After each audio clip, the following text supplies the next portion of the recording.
Brandon Lee nasceu no dia 1º de fevereiro de 1965. Seguiu os passos do pai na carreira de ator e alcançou fama mundial. Desde pequeno, Brandon foi treinado pelo pai no Jeet Kune Do, mas aos 8 anos perdeu Bruce Lee de forma repentina. Logo depois mudou-se para Los Angeles com a mãe e a irmã Shannon e, interessado em teatro, estudou dramaturgia no colégio e mais tarde entrou para Emerson College, em Boston, onde ingressou em uma companhia teatral.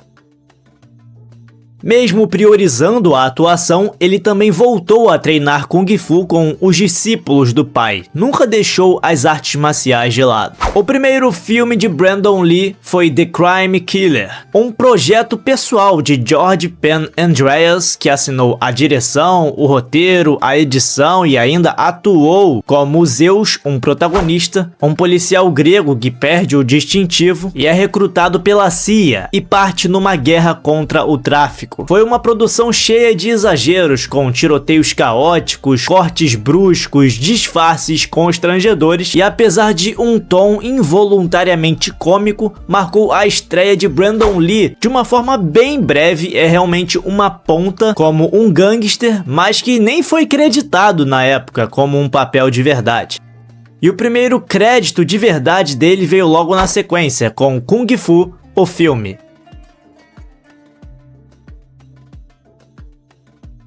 O telefilme que continuava a história da série clássica dos anos 70, Kung Fu, não sei se vocês estão conseguindo enxergar daí, mas era aquela série clássica que tinha aquele diálogo famoso do meu pequeno gafanhoto. E no filme, David Carradine volta ao papel de Kwai Chang Caine, enquanto Brandon Lee interpreta o seu filho, Chang Wang. No mesmo ano de 1986, Brandon estrelou Sede de Vingança, o seu primeiro grande papel no cinema de Hong Kong. No filme, ele é um jovem trabalhador que é traído pelo seu amigo Michael, que o incrimina e o manda para a prisão. E após 8 anos, ele descobre que a sua namorada May morreu, mas que deixou um filho. E com a ajuda de um outro amigo, Brandon enfrenta Michael, se vinga e decide seguir em frente ao lado do filho. Uma atuação em que lhe rendeu a indicação ao Hong Kong Film Awards como melhor novo ator, e um filme que chegou a ser exibido no Festival de Cannes de 1987, recebendo muitos elogios da crítica e fazendo sucesso no Japão. E em 1987 também ele voltou ao universo de Kung Fu da série, estrelando o filme A Próxima Geração, onde ele interpreta Johnny Caine, filho do bisneto de Kwai Chang Caine, se envolve em crimes junto com seu amigo Mickey na história e após ser preso ele é colocado sob custódia do pai, que tenta ensiná-lo a usar as habilidades dele para o bem. Mais um pouco à frente foi lançada a série de TV Ohara, entre 1987 e 1988 na ABC, e estrelada por Pat Morita, que estava no auge por conta da franquia Karate Kid, um protagonista que resolvia os crimes usando meditação, filosofia, artes marciais sem usar as armas. E Brandon Lee fez uma participação importante em um dos episódios, onde interpretou Kenji, filho de um padrinho da Yakuza, e protagoniza um duelo com Pat Morita, em um dos seus únicos papéis de vilão na carreira. Na sequência, Lee estrelou Missão Resgate, ao lado de Ernest Borgnine e Werner Porchat. Na história, ele interpreta Michael Gold, um mercenário que é enviado para tentar convencer o Dr. Brown a desertar para os Estados Unidos antes que a KGB use o seu talento junto a um diamante roubado para criar uma arma nuclear. E quando Brown é sequestrado, Gold parte em uma missão de resgate. E no clímax, eles enfrentam e derrotam o vilão Kalishnikov.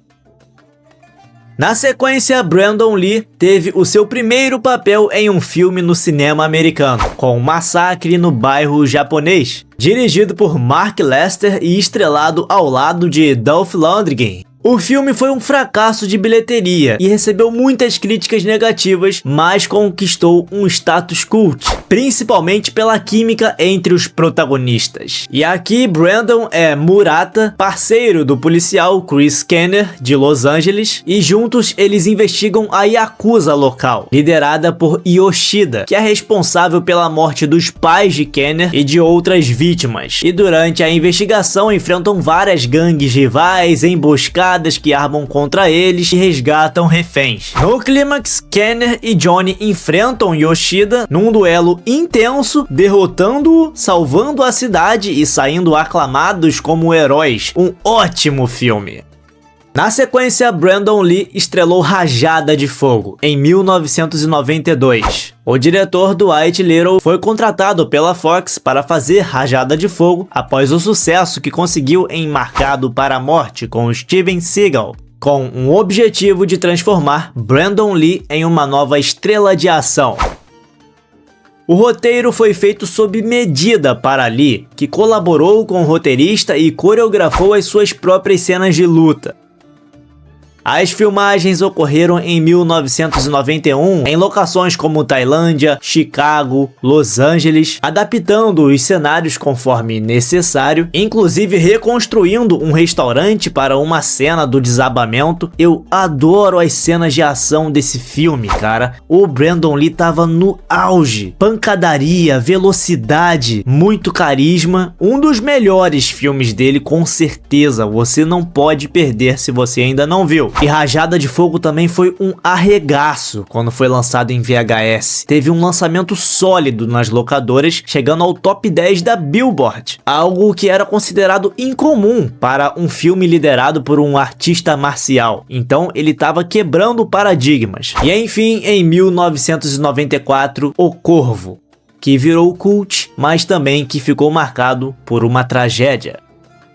Em 1981, James O'Barr tinha apenas 21 anos e trabalhava desenhando manuais de combate na Marinha quando criou o Corvo. Era a sua forma de lidar com a dor, porque sua noiva havia sido morta por um motorista bêbado. E após tentativas frustradas de fugir do luto, ele decidiu passar essa dor para o papel. E a história ganhou forma por causa de uma história que o O'Barr ficou sabendo de um casal que foi morto por conta de um anel de noivado. Segundo ele, achou tudo muito absurdo, né? 2 vidas que se foram por um anel de $30. E foi esse o ponto de partida. Foi daí que surgiu a ideia de que um amor tão forte recusaria até a morte para fazer justiça. E a HQ do Corvo foi lançada em fevereiro de 1989. E após a segunda edição, O'Barr, que trabalhava na funilaria na época, quase vendeu todos os direitos por uma bolada. Mas por conselhos de uns amigos e um agente de Hollywood, ele recusou por hora. E logo depois conheceu o roteirista John Shirley e o produtor Jeff Most, que queriam adaptar a história para o cinema. E mesmo com uma proposta menor, inferior, ele topou, porque ele sentiu que o projeto estava caminhando para mãos certas. Então Shirley e Jeff começavam a adaptação de Corvo para o cinema e fizeram algumas mudanças. Reduziram o foco nas drogas e deram mais destaque à história de amor. E o Corvo, que era uma representação mental nos quadrinhos, virou um animal real com ligação telepática com Eric. E enquanto Shirley escrevia, Most tentava vender o projeto. Logo, o produtor Ed Pressman entrou no time e o roteiro foi sendo ajustado. Sarah ganhou um irmão mais velho, sua mãe virou uma viciada e o cowboy Caveira, que representava a dor de Eric, virou um tipo de guia. E quando as mudanças começaram a fugir demais da ideia original, o autor O'Barr redigiu um documento de 10 páginas explicando o que cada personagem representava de fato. E depois disso, o roteirista David Shaw entrou na equipe e deu o tom final. Eric virou um exterminador do futuro, gótico e rock and roll. O roteirista cortou alguns vilões, criou uma hierarquia entre os que restaram e inventou a Noite do Diabo, a motivação ritualística do ataque ao casal. E isso também ajudou a fixar o filme em Detroit, famosa pelo caos em véspera de Halloween. Há um rumor persistente de que a maquiagem de Eric Draven teria sido inspirada em Alice Cooper ou em Kiss, mas o autor James O'Barr nega isso com veemência. E em uma convenção de quadrinhos lá de 2009, ele afirmou que esse visual ele viu em uma máscara de marionete em um teatro de Londres, e achou interessante esse rosto dolorido com um sorriso forçado. A maquiagem ficou perfeita, né? Mas não era nada fácil de fazer. A aplicação era super difícil. A base oleosa levava cerca de 35 minutos a 1 hora e tinha que durar por horas. Por isso, o artista Lance Anderson desenvolveu uma máscara de borracha com fendas, garantindo uniformidade nas linhas ao redor dos olhos e da boca. Mesmo assim, nem Alex Proyas e nem o Brandon Lee ficaram satisfeitos no início. O diretor assumiu num comentário do DVD que tinha ficado insatisfeito com o visual inicialmente, e eles descobriram que o efeito ficava mais natural e mais impactante quando a maquiagem estava um pouco desbotada, desgastada. E Brandon até brincou que dormia com ela para que ela atingisse o efeito que ele desejava. O treinador Larry Madry usou 5 corvos diferentes no filme. E como as filmagens eram à noite, quando esses pássaros costumam dormir, ele precisou acostumá-los, a ficarem ativos nesse horário. Também os treinou para voarem na chuva e até em túneis de vento, o que não é natural para essa espécie. E um deles ainda demorou para se sentir à vontade, para poder pousar no ombro de Brandon Lee. Infelizmente, as filmagens de O Corvo foram marcados por uma série de incidentes estranhos e trágicos. A equipe trabalhava exaustivamente, sempre à noite, sob a chuva artificial, e desde o início o set parecia amaldiçoado. Um carpinteiro sofreu um choque após encostar um guindaste em fios de alta tensão. Um caminhão de equipamentos pegou fogo, uma tempestade destruiu cenários e até incidentes bizarros com ferramentas aconteceram. Mas o pior veio em 31 de março de 1993. Brandon Lee filmava a cena em que seu personagem Eric é morto, e a arma usada estava com balas de festim, teoricamente inofensivas. Mas uma falha na preparação permitiu que um fragmento de chumbo preso no cano por uma bala falsa anterior fosse disparado com força letal. Lee foi atingido no abdômen e caiu, e a equipe só percebeu que ele tinha sido atingido de verdade quando ele não se levantou. E ele morreu horas depois no hospital, aos 28 anos. O acidente paralisou a produção. A Paramount, por exemplo, largou o filme. Quem assumiu foi a Miramax. E com o apoio da família de Brandon Lee, a equipe retornou ao set 6 semanas depois para finalizar o filme. Ninguém foi indiciado, mas a mãe de Lee processou os produtores e o caso foi resolvido fora dos tribunais. E em 2005, o ator Michael Massey, que disparou a arma, falou sobre o trauma, que foi um acidente trágico, que ele tirou 1 ano de folga e que ele achava que nunca superaria algo assim. O acidente inclusive mudou o foco do filme, várias cenas foram cortadas, o roteiro foi reescrito e o filme praticamente passou a ser sobre outra coisa, sobre o luto, sobre o que acontece quando alguém que você ama é tirado de você e como você lida com isso. E para completar as cenas de Brandon Lee, a produção usou uma combinação de efeitos visuais, sombras e dublês.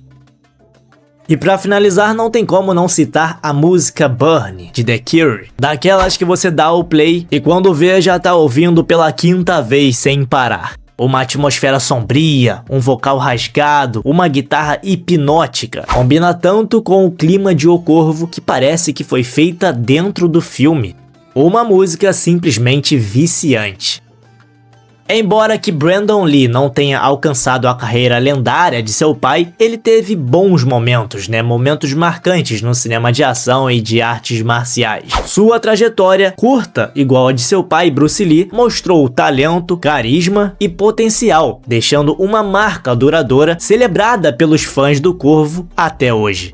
E eu quero saber a sua opinião. Você gostava do ator Brandon Lee? Gostava desses filmes que eu citei? Gostava do Corvo? Comente tudo aí o que você acha nos comentários. Deixe também o seu like para que o YouTube entenda que o conteúdo foi relevante para você, para o algoritmo recomendar o vídeo para mais pessoas. Se inscreva no canal se for novo por aqui e até o próximo vídeo!